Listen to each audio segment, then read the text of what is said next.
Welcome to the Birthing Conscious Humans podcast. This is the second series with water. And this morning I'm speaking with reflex integration therapist Zara Peasland over in England. So hi Zara, and thank you for taking part in this podcast. Oh, it's my pleasure. Thank you ever so much for inviting me, Sophia. And what I wanted to share with you, I'm not sure I've said it clearly before, is that your womb room was an inspiration for me. And it was one of the reasons I came to England, was to be able to see it and to find ways that I could work in water. And thank you for allowing me in and to showing me that space and how you set it up to do your work, which I was hoping you'd share a little bit more about how you work around birth in water and how the process helps us remember more of who we are. That's the umbrella of the conversation, let's say. No problem whatsoever. It was lovely having you over to show off the womb room. You were one of my first people to come and look at it. Yeah, beautiful. So tell us a little bit more about aquatic reflex integration therapy. What feels right to share? What inspires you most about the work, let's say? So when I first started teaching groups of children, I noticed fairly early on that I was seeing certain patterns of movement that were replicated time and time again, or children were getting to those markers and not being able to move forwards. But the patterns of movement themselves were very, very similar, almost to the point of stereotypical. So it intrigued me to wonder why over the first 18 months or so of being in the water, how I was seeing children in different pools, in different areas, but they were all exhibiting, because I didn't know any of this at this point. So I was a very new mum myself. Okay. So it was real observation period of time of going, what am I seeing? Why am I seeing it? Can you give us an example, Zara? Just stop you. Like, well, very basic. Say I'm a mum, I'm coming to the pool. What am I seeing, for example? So the very first thing I would notice is the difference between some babies who would relax back into supine onto their back, and some babies who would actively try not to get into that position, even though they were very young. And up to that point, I'd been led to believe that back floating was something that all babies would like to do. So I was like, well, okay, there might be a bit of wind one day. A child might be tired. Okay, you can take that, as isolated incidents every now and again. But when you start seeing very stereotypical and automatic responses, physically, to start with, that was the first layer, because again, I wasn't really looking at energy levels at that point. I was just looking at what I could see. So I was seeing this and I was like, well, why? If all babies are, love water and they want to relax and float, why am I seeing this? So that was my first light bulb moment. And from there, I then started to look at what responses there was between the adult and child, and what emotional responses there was to some parents acknowledging, I don't want to go on my back. I can see you don't want to go on your back. And then some parents going, no, the teacher said go on your back, you're going on your back. Yeah, so absolutely. There were so many different cycles, so many different layers going on. So that was one of the moments where I was like, there's something else going on here. There's definitely something going on that I need to, and I feel an intrinsic need to explore. And I'm wondering whether that was more visible because it was in the water. Like I'm sure occupational therapists and other people that work on land see these patterns, and for sure a trained eye see these patterns, but whether water itself sort of quickens the seeing somehow or accentuates the seeing. I think it does, because one, you're in a unique position as a swimming teacher, an aquatic educator, where you are working with groups of children. So there was that element on a personal level where I was able to, because you can't learn unless you've got a comparison. Yeah. So for me, it wasn't a compare and contrast of the children on a competitive level, but it was an opportunity for me to compare what I was seeing, not only within a term of swimming, but also within a physical lesson, you know, within 30 minutes as a new teacher and someone who was interested in what I was seeing. This was like a plethora of you know, visual stimulation that I was able to see. So yes, there was that level, but also, of course, water strips away any distraction, and it strips away any you can't be thinking about other things. Well, you can, but that also shows up. So you need to be present and in the moment in the water, especially when you're holding a young baby. You know, there's an element of safety there. So it does strip back layers that perhaps even in a therapeutic dry environment, more talking may needed to be instigated to get those layers flowing, whereas water, it does it for you to a certain extent. Absolutely. Yeah. So what happened? You were noticing these things, you became intrigued, and you were like, okay, there's got to be something else behind these patterns. And you started looking for answers, ways to integrate these patterns. Would that be the right way to explain it? Yeah, so there was very limited knowledge at that point within the swimming world. There were a few niche people that started to talk about reflexes, but the conversation wasn't there. There were snippets of information, but that's not a conversation. So I was really interested in the birth element of it. I don't know why. I do now, but at the time I didn't know why. I was very interested in the birth element. I was like, and I was also starting to see how some children, and I remember one little girl specifically, she would come into the water and she would be fine to start with. And then suddenly she would get a ring of red around her head. So now I know that she had presented and got stuck within the cervix. And she was unable to move forward. And what I was seeing was a memory of that. And I saw her and I was like, whoa, this is big. What's going on? But one side of her skin was white, the other side was red. And I was like, that's not a swimming issue. That's not I'd come to the pool with a bit of wind or what have you. There's something going on. So I didn't initially look at reflexes. I looked at a course called Integrative Baby Therapy, which was exactly that. It was a therapeutic process. It took 3 years of training where you go into the layers of baby conversation. And my mentor, a gentleman called Matthew Appleton, who runs Conscious Embodiment, and that's who I did my training through, introduced me to a world where, and he did it in such a succinct way, and I'll share it because it's such a good analogy, which is if you arrived in a land where you spoke one language and the people that met you spoke another language, but neither language connected, with the best will in the world and with the best intention, you could be asking for help and they could be offering help. But if there's no way of distinguishing what's being said,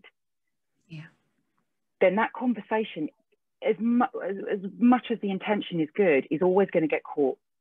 Absolutely. There's always going to be a rock and a hard face, unfortunately. So we dived into the world of baby conversation, baby body language, going right back to preconception. And do you know what? It was just fascinating. As far as I know, I was the first, or certainly in the UK, one of the first swimming teachers to really dive into it. And I tell you what, imposter syndrome was rife. I turned up there, I was amongst doulas, I was amongst craniosacral therapists, all of these people. And I'm sitting there with my swimming teacher's hat on going, I have no idea why I'm here. But I'm glad I stuck it out, and Matthew and his team were wonderful. So I started to have conversations with babies in the water, through water, connecting with water, And that was where the conception of the womb room came from. Beautiful. Yeah. So, but I was like, okay, but it's not just birth, is it? It's, again, I'm seeing things in the water that, yes, I, in my limited capacity at that point, understood were birth reactions, were birth stories, but they were affecting patterns of movement. And that's where the reflexes came into it. So I then trained up through a program called Rhythmic Movement Training. There are other programs out there. That just was the one that resonated with me. And we started to look at reflex patterns on land. Obviously, all of this was on land. And then marrying the two together in water has basically, that's just been my life for the last 6 years of like working out where all of this comes together. Yeah, absolutely. I hear, and I'm assuming that, you know, the exercises or the practices that you have to help babies integrate these reflexes adapted your swimming lessons as well as your one-to-one sessions, I understand? Yeah, absolutely. So I was so passionate about it. I'm still, you know, this has got to be out to every swimming teacher. So I trained up as a reflex integration therapist tutor. So I'm already a swimming tutor, and then I trained up as a rhythmic movement tutor, because in the UK, especially, you do have to have the modalities insured. So it's not just a case of going out there and spreading the word. It has to be done in a very methodical, very controlled way, which is fine. So I trained up to do that. And then I trained my teachers. And before the pandemic, I was training other teachers to observe, to reflect upon what was being presented in the pool, not just from babies, but from older children and their parents who are in the water. So we teach with obviously the parents in the pool. And that's changed everything, because swimming is, baby swimming is very different to swim teaching. And we know that. You've got the parent in the pool, you're working with very young babies, but it is such a unique time to work with those early year foundations. Educationally, yes, it has great foundational layers for reading and writing and sitting still and all of that jazz, but none of that can happen if you have a baby who is cycling in birth story recall.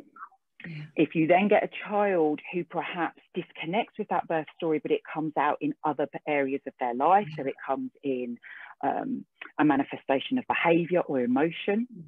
If you then got a child that has got a physical challenge or inability to connect with the water, because of course the water wants you to let go. The water is there to support and to lift and to create buoyancy. And if you are working actively, subconsciously or consciously, to push against it, then the water hears that. The water understands response that. to that. Yeah, absolutely. So we do the children a disservice if we go in there with a very regimented structure of, you know, you're going to get in, you need to put your face in, you need to kick your legs, you need to move your arm, bango, you're swimming, job done, thank you. That's to me, that's not baby in preschool swimming. That's something completely different. What we do in the pool within my classes and then within the womb room is a conversation. It's a conversation between water, between child, and between whoever else is in the pool, because, you know, whatever energetic field is happening, we're all connected. Absolutely. And I imagine you, back to what you mentioned before, you know, you're the baby swimming teacher in and amidst the doulas and the midwives. But we are, I guess, in such a privileged and at the same time responsible position, because we can work with babies during pregnancy, newborn babies in water, which is the most sort of formative state. It's almost holographic how subtle, susceptible, responsive that field is. So to work with that space consciously is one thing.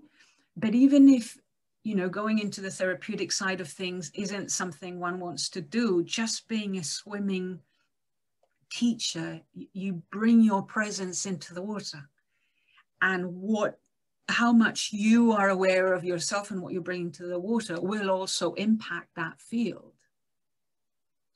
So it sounds, you know, the fact that you are training your teachers to at least what to look out for. Yeah. But then we go back a little bit deeper into, okay, how as a parent or the adult in the picture, how much have I integrated my own birth experience? Or how much work have I done for myself? Because what I observe, I'm observing through my eyes and through who I am, I guess. And the sensitivity I can hold space with comes from how much work I've done with myself and the awareness with which I hold space. And it sounds that you mentioned at the beginning, I didn't know at the beginning why I was drawn to this work. Yeah. But I'm assuming now, after all this beautiful work that you've done, that you're much more aware of your own story. Yeah, very much so. And what I've found, and what I find intrinsically interesting again, and it's something that we need to be open-minded about, is that the parents, when you introduce layers in the pool, for instance, as an example, if I say to a group of parents, okay, we're getting to the pool, find yourself a space, all that jazz. Yeah. If you just take a moment to connect with the floor, just drop down into your body, and yes, make sure your baby is safe, but just give yourself a moment to relax and find your own connection with the water. That simple 3 or 4 lines has such a different impact to just getting in, going, find a space, take a couple of breaths, we're going to start singing, we're going to do this. Absolutely. By actually giving them control, but not telling them, you're not saying, I want you to find a connection. What connection have you got to the water? Where are you today? And actually, after you've done that, say I'm doing a 6-week term, by week 5, people are expecting that conversation. They want it. Exactly. And so you're already very subtly, with no judgment, with no authoritarian sort of tone, just saying, find that connection. And that starts a conversation with their own body. Now, obviously, within a group environment, it's very difficult at that point to take it much further. But you can, in a very subtle way, start observing and watching what's going on. And from there, again, layer by layer, start introducing different elements for people just to relax and just to take it down a level, to take their body down a level where they can start just to let go, let go to the water, surrender. And you don't have to be a therapist to do that. You just have to be able to understand that people need water.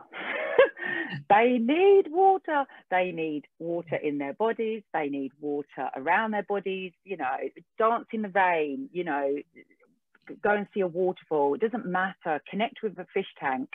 It doesn't matter. But it's having that understanding that it's not just a swimming lesson.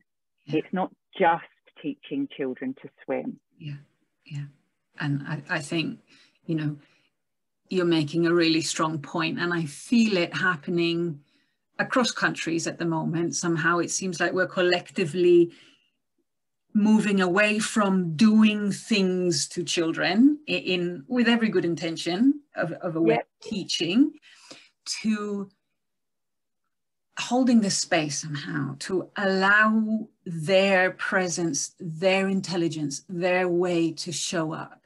And that sort of asks for us to take a step back somehow. So the more we step into ourselves and say, okay, I'm going to take a breath, I'm going to relax into my body as a parent, and kind of, you know, spend the next half an hour allowing baby to do its thing and see what shows up. And that's what gets me excited, in that we're allowing baby to show up for more of who they are rather than who we want them to be. And there's a remembering, there is a remembering of parts of baby that might have been forgotten or left behind or shut down during the birth process. So coming back into wholeness, but it's also allowing baby to bring more of their essence in, more of their unique ways of learning and understanding, rather than sort of preempting what they should be learning. Yes, and when I see that happening in the pool, and I'm presented with a child, a baby that is really starting to offer up a story, is really starting to remember it. This is where the transfer into the womb room would sometimes happen naturally. I don't go in there sort of saying, "Hi, I'm a therapist, would you like to come with me?"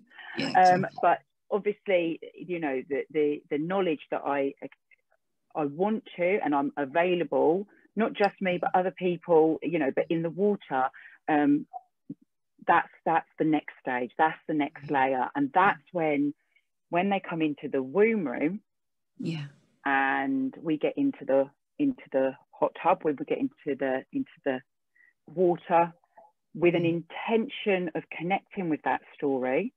Exactly. And we're in a field of energy that now does exclude the other members of that group. That's when the true magic really happens. Yeah, absolutely. I think the key word there is intention. And I think we agree that water responds to that intention. And that's the magic of water for me. It sort of, you know, starts forming and mapping and showing and reflecting back to that intention of time and space. So the womb room simulates a womb-like environment.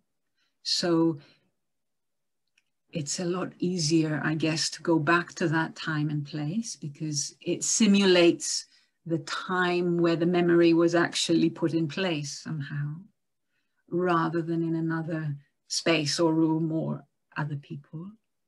So it's zooming that in and saying, okay, within the 2 meters of the hot tub, the water temperature is a little bit warmer than your average pool.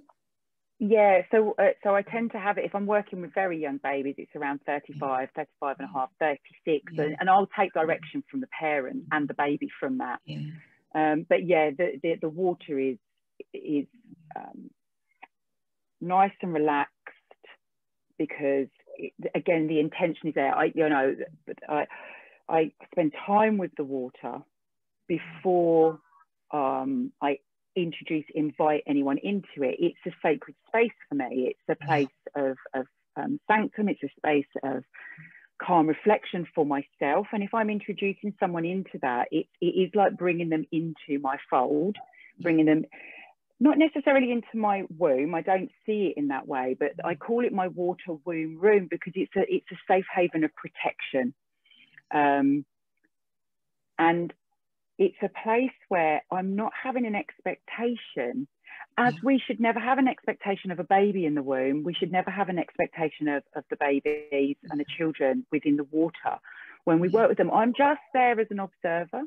I'm just there to say that if you would like to show me something, I am here to listen. If you would like to show me something that I can perhaps put into words to your mummy and daddy, then I'm going to help you do that. And I might not get it quite right, but I'm gonna help, and I'm going to start that conversation for you. So they come in, and actually, I mean, I had a little girl in there who was 7, and she got in, and she just, you know, she was just twisting and turning, and then she said to me, "Zara, can you just hold my back? Can you just hold my back for me?" And I'm like, "Oh, okay, I'll just sit here." And she started moving, and she started wriggling from side to side. She started pushing her hips into my hand. And, you know, I didn't need to do anything. There was no words that were needed. She just knew and she just felt that that was right. And she got out and she went, that was fun, wasn't it? Yeah. And she got out and she, you know, and we had a conversation and she left. And apparently she said to her mum that night, you know, oh, I really liked that. I just needed it. I just needed it. So it goes all the way through. It doesn't, you know, with the babies, there is that conversation, but even with children that have an articulation and that can actually feel and verbalize, the water doesn't necessarily need you to do that. It just needs, it needs to do its job. That's what water wants to do. It just wants to do its job. It's done that from conception. It did that through our gestation. It just wants to carry on doing that. Absolutely. So for me, it sort of helps us remember ourselves, but also remember more of who we are by creating almost like this the connective element. You know, it brings parts of ourselves that needed to do that in a non-verbal way. It just sort of happens and it unfolds through the allowing, you know, and presence shows up because we allow and we give it space for it. And I think that when we enter this sort of sacred space, there's a whole new code of conduct somehow, like the ethics of this kind of space of, you were saying earlier, you know, there's no expectation of baby. We're not sort of asking him or her to do something. I think just the fact that we're saying, I see you, I hear you, and I acknowledge your presence, there is an invitation into a conversation there. There's the whole sort of consenting baby conversation as well of you know, not doing something to baby without checking in with baby first, which can sound too much. I don't know what the right word, like for me, it's normal. I will check in with any baby, even pre-birth. It's, hi, how you doing? I'm here, I'm allowing. And then that conversation starts to unfold. And it's amazing to see how responsive babies are to that non-verbal communication. Absolutely. And movement, going back to the reflexes, the movement patterns that the babies would like to work through, you know, as humans, we have a blueprint. You know, there are certain movements that happen and allow things to connect and develop. And that is part of, it's not separate to, it is part of a baby's conversation with meeting the world. And if there is something going on that stops those movement patterns from growing and developing in a certain way, that also stops, hinders, challenges the conversation that baby needs to have with its environment and surrounding. So while I do work in the pool, in the womb room with birth in my conscious awareness, when it comes to actually helping my teachers, for instance, and then helping others, we can look at very practical ways to start with, because we need to make sure that people understand what they're doing and why they're doing it. So if we start with the practicalities of connection, of like, you know, a baby needs to go through this certain movement pattern for other things, that again, it's just another route to market to allow people who are working in water to deepen their level of understanding and knowledge of what environment we need to provide, what nurturing we need to provide, and what space and time we need to provide for each baby and adult, but each baby especially, to be able to cycle through. And, you know, you don't have to know every part of conception, gestation, birth to be able to do that. It's just saying, okay, this baby's really challenged with going on their back. What practical things can I do to help that baby that allow them to find freedom of movement? And if I find freedom of movement, I'm going to find freedom of membrane, I'm going to find freedom of fascia, I'm going to find freedom of cerebral fluid, I'm going to find freedom of flow, of breathing. And once that potential has been explored, and that's going into continuum work and somatic movement. But if we find that flow and we find potential space for them to move into, then that is massive. That is so huge for a baby to experience. But if they get no other intervention and no other help, that in itself can do so much. Absolutely. And it sets the foundations for a more, let's say, whole, embodied way of living the rest of their lives. Because I think it needs to be said that the patterns that we're talking about, we see them in adults, you know. Yes. People come to the water, come to the womb room as an adult, and the patterns are still there. So it's sort of stop at a certain age, they continue for the rest of your life. So if you've integrated them, imagine like the next generation is coming through doing this kind of work, and by 6 months, the first year of their life, they've integrated as much of their birth journey as possible. You're really setting people up for you know, for more of who they are to be expressed in their lifetime, let's say.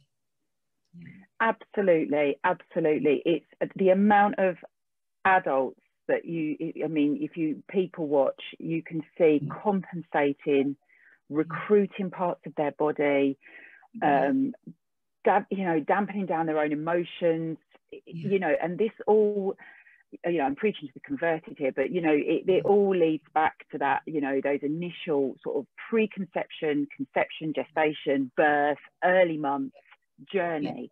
Relating, bonding with mother, with, you know, relationships with other people in the swimming class.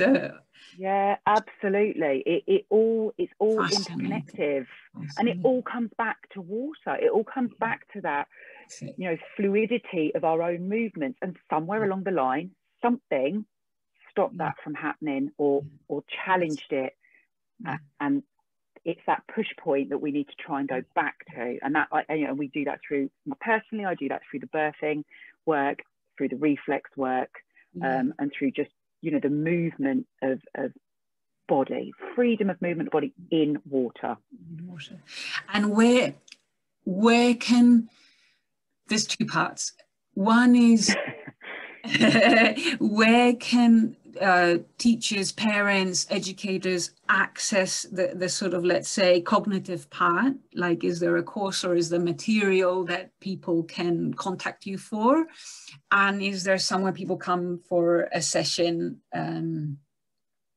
or bring their baby sort of to? So for my personal work, I have a company. The company name is called Aqua Spiralis, which is water spirals in Latin.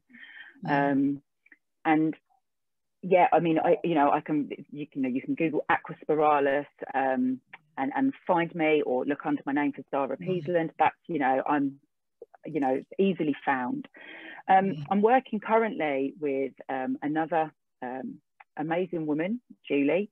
And we, during the pandemic, have come together to create a training company called Aqua Education. And we are